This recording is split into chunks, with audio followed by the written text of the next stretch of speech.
বিয়ে মানে শুধু দুজন মানুষ নয়, দুটো পরিবার, দুটো ভবিষ্যৎ এক হতে চলেছে।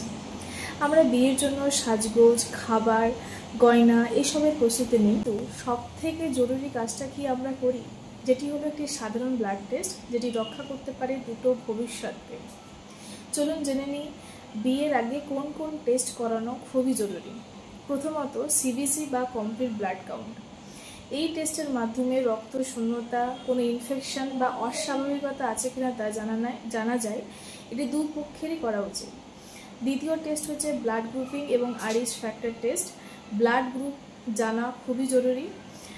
ওয়াইফ যদি আরএইচ নেগেটিভ এবং হাজব্যান্ড যদি আরএইচ পজিটিভ হয়, তাহলে ভবিষ্যতে প্রেগনেন্সিতে জটিলতা আসতে পারে।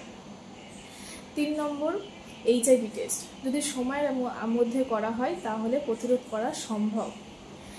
ভিডিআরএল বা সিফিলিস টেস্ট, এটি একটি যৌনবাহিত রোগ, প্রেগনেন্সিতে শিশুর মধ্যে দেখা দিতে পারে।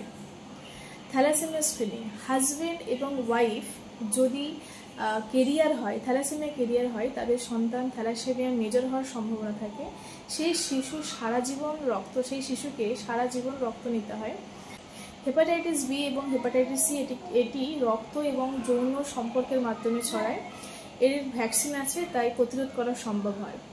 এছাড়াও blood sugar test, kidney function test, liver function test, মহিলাদের জন্য রুবেলা আইজিজি টেস্ট, যেটি ভবিষ্যতে সন্তানের কোনো বার্থ ডিফেক্ট আছে কিনা তা আগে থেকে জানা সম্ভব। এছাড়াও আপনারা সেমেন অ্যানালাইসিস বা নর্মাল ইউজি করতে পারেন।